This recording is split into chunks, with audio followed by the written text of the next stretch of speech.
the CEO of Your Life live show. I'm Yvonne Dam of Amazing Self Coaching, and I help driven entrepreneurs to grow their business.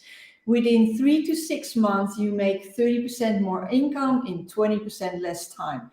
And this show is all about telling you how you can grow your business in an easier way. And today I'm very excited because with us is Amy, and Amy is going to tell you how you can get access to 1 million, you heard me right, 1 million hidden clients waiting for you.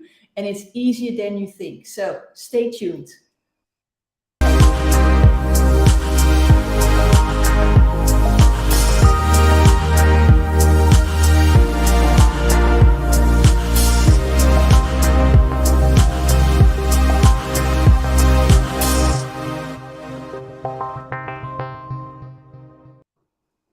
Amy, welcome to the show. Please introduce yourself to everybody who's watching and tell us who you are and what you do.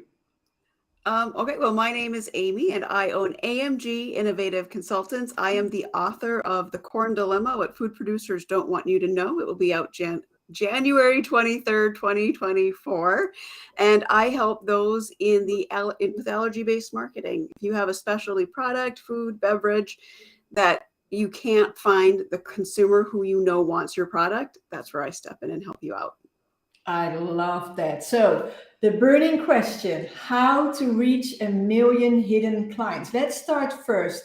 Why are they hidden? Because, you know, they might not know me, but I don't think that that's what you're referring to. So how come there are 1 million extra clients out there waiting for us? Tell us. And there's actually more than 1 million. So I focus a lot on food and beverage and products. So in those realms, there are over 1 million of us, me included, that have allergies that the Union and even Canada don't recognize. And our shopping behaviors are not recognized then by major corporations or typically even the smaller business owner. So I am looking and shopping in a very specific way that nobody knows how to find me. I'm so severe. I moved from Minnesota to California just to find fresh food year round. So I can't shop in a grocery store. So how are you going to find me to say your product is safe for me, which probably won't happen, but there's a lot of people not as sensitive as me that you can hit. And that's the key, is I know how the most severe person is shopping. So how do you reach those who aren't that severe but shopping the same way? And that's where you find all your clients. I love that. So basically, you're saying that there are more than 1 million people out there who right now might be looking for you because they are forced to shop and buy certain things, but right now they can't find it. So they literally have money to spend if only they could find you. Yep. And the next step is, if they find you, they're your next brand loyal customer. The amount of time and energy the people in these groups have to spend looking for safe food or products means when they find something that's safe, they are not going back. They're going to buy you week after week after week. And who doesn't want that? So it's not just one client that you find and that might vanish and you need to go out to find the next. No, it's actually a really loyal client that if you do it well and they don't get sick, which is the whole, main reason, and they like it, they will come back to you. So, but that's also fascinating because that's quite different from normal. I don't think you can speak of normal, but the average customer behavior, right? Tell us a bit more, because I know you know a lot about customer behavior and how to influence that. Yeah. So prior to me getting sick, I would buy whatever was on sale. I didn't really care about ingredients. But when you're looking at this specific groups, and there's technically three groups within this realm, that they're shopping based on, specifically looking for how either a cleaner ingredient, you're missing ingredient, or you have something they need in your ingredients. They're shopping so uniquely that they're just not reading the back of your ingredients. They're going to research your company. They're going to find out what information you give out. They're going to reach out to your customer service team. On a day-to-day basis, do you reach out to the customer service team of any product you buy? No. Well, that's not true. I just reached out to Active Campaign, so I did, but it's not food. So no.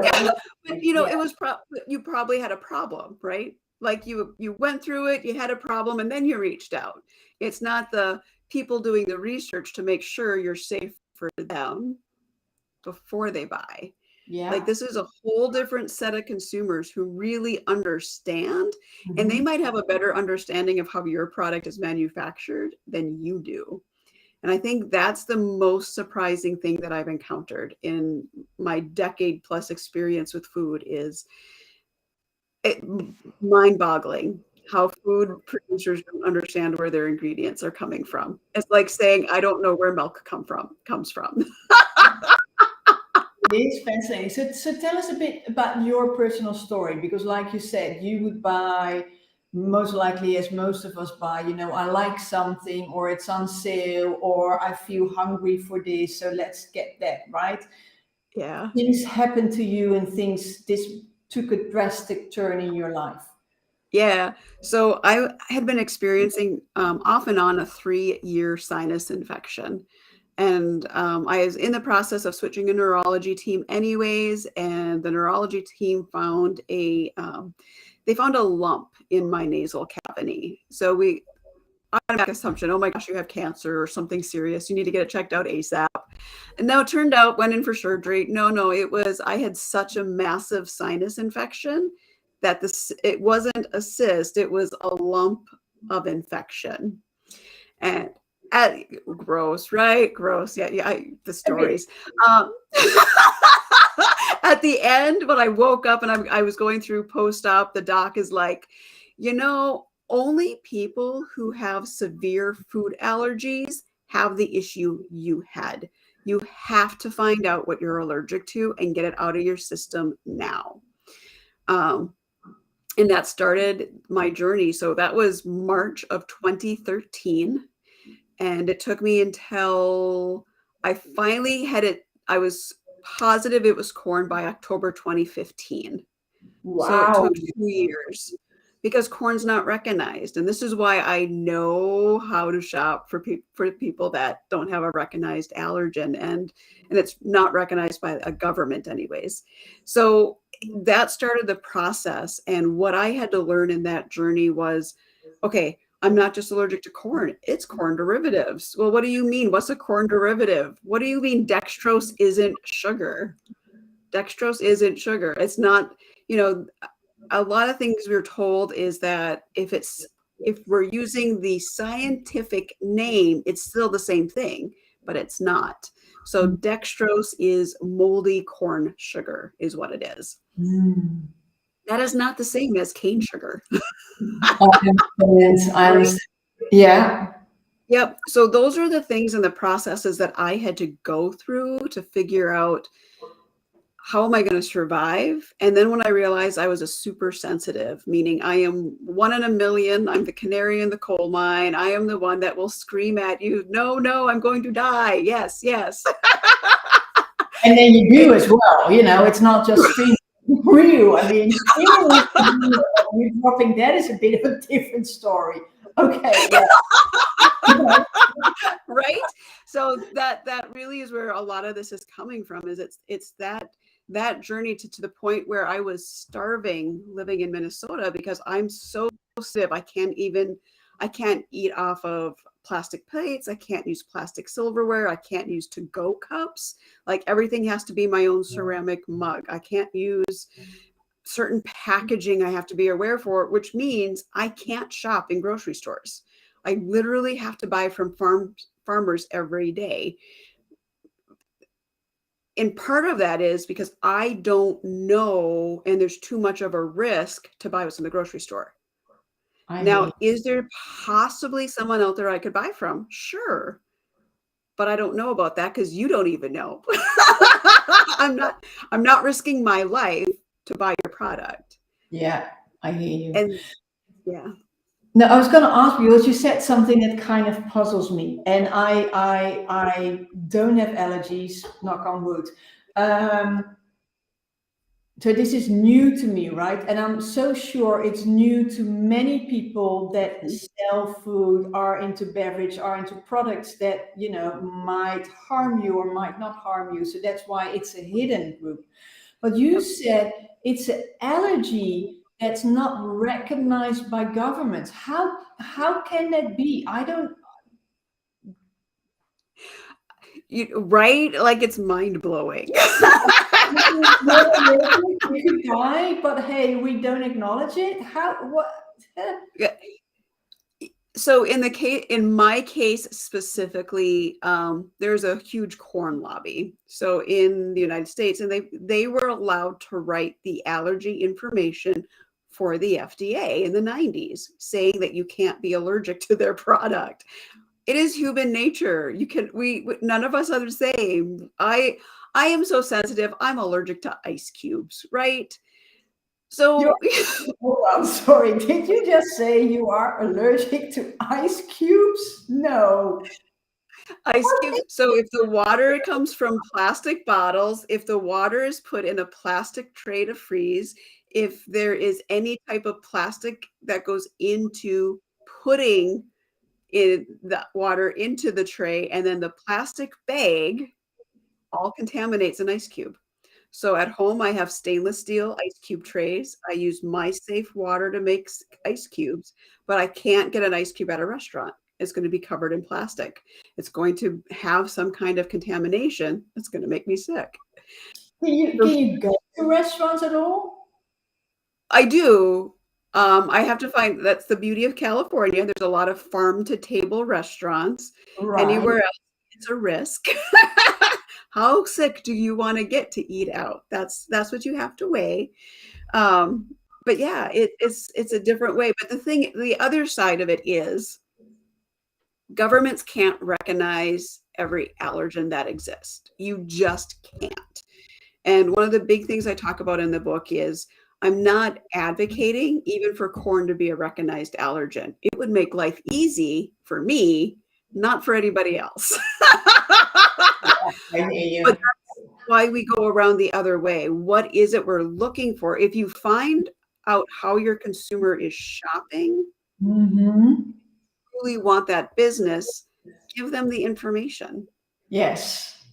You don't, Yes. it doesn't have, if you're not going to, like, your product may never be safe for me. Doesn't mean we can't still tell people how you got your ingredients or how they're made, right? But then it's not that easy, right? It's not, because now I'm almost getting the picture, and I don't think that picture is right. So that's why I'm addressing it. It's almost a picture of the big bad food industry wanting to mislead their customers. I don't think that that's necessarily true.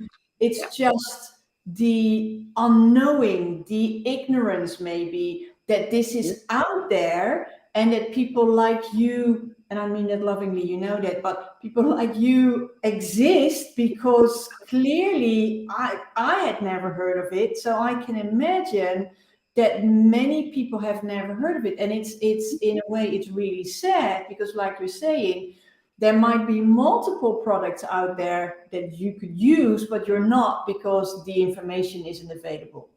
So how to go about this? Well, clearly I'm going to show, if you're listening to this, and if you're in the food product or beverage industry, and you're like, give me that million. I'm looking for that million loyal customers right now. So you definitely need to connect with Amy, right, Amy? And I've shared your information here, but basically LinkedIn is the place to go to reach out to you. But what do I do? If I'm like, well, I don't know, because you don't know what you don't know. So how do Yep. you go about it to reach that 1 million hidden clients waiting for you to go? The first step is focus on why you created your product. You Okay. created your product because of something that you couldn't find. You're not the only one. Are Mhm. you screaming it from the rooftops? If you're not, I'm just writing a blog that will be out next week, in a couple weeks actually. But if you are, say, in the gluten-free industry and Yes. you use Canadian or European standards of parts per billion for gluten, that means you are exceeding and doing better than the US government. The FDA regulations for part per billion will still put people with severe celiacs in the emergency room. So if you're an American company using Canadian or European standards, why aren't you telling people that? Mm. Right? Focus on what you already know and why you're doing what you're doing, because that will help. If But you're looking for additional. I have a hard time. So I mean, I'm from Europe, so I'm always like, oh, that's nice to hear that we're, doing the Yeah. right thing. Just to share that, of course. But why would I not put that on there when I'm jumping through extra hoops? Why would I not? Is it just, do I forget? Why would I not leave that? Why wouldn't I share that? Think about the people you coach. True. Think about what their strength is. Do they see their strength? True. I hear you. Right. You need that outside person to show you how fabulous you are, I right? yes, yes.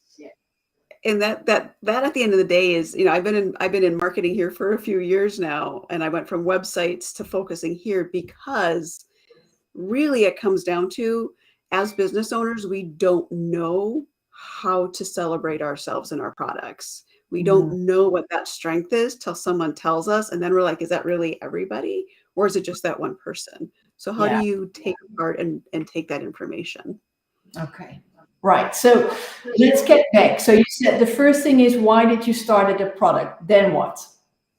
So start the product. The next thing is, think about how you're marketing it. Your website is the core focus of your marketing, and it needs to be on your website. It should be on your homepage. It should be on the product page. You're going to want to break that down, but then on that specific product page, have some information. If, let's say, you use the gluten-friendly and you're using Canadian standards, great. How are you making that happen? Who's your, you don't have to give out who your supplier is, but are you guaranteeing your supplier is holding up their end of the market? Talk about it. Yeah, websites are probably going to get massive. And I'm also thinking, you really, given that's immediately what comes to my mind, you need to be careful as well, because you just can't claim something, especially not for a very vulnerable group of people. Because Yep. if I would put something on there, but I would use ice in a wrong ice bucket, I could still kill you, and Right. I would have no clue. So okay, so it's finding your why. Why do you do it? Then sharing the further information, and then that's it. Or Yeah. And then the next step is, once you've got a good handle on that, break that into social media posts. right. Right? Break that into Google Ads, however you're using to physically market your company. That's where you take that information next, in small chunks. Yes. Right. That's the bigger process. Okay, so now how do we train our customer service team to explain these standards for your exact reason? The goal here is transparency, but with the disclaimer, you need to be the judge if it's going to be safe for you.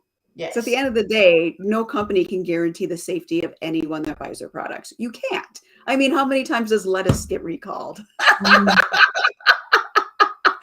At least here in America. I don't know about anywhere else.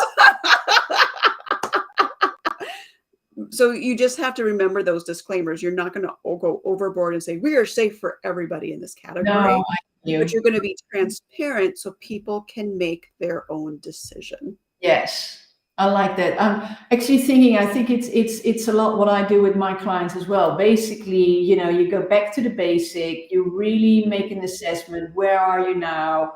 But it's bigger than that. It's like starting with the why. I like that. Simon Sinek says it starts with the why. but it then also comes to your vision, right? What's your vision for the product that you sell? Because most likely you have an image there as well.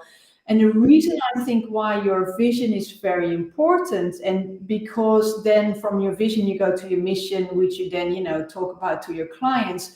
But I really believe that if your vision is very clear within your organization, if you're saying, safety is first, or we find these higher standards imperative for what we stand for, that's our core value. A vision can be translated through the departments in the organization, through customer service, which then understands why it is so important for them to share this with the audience. And that's, it really starts there, like you're saying, with the why do we do this, and what do we actually do?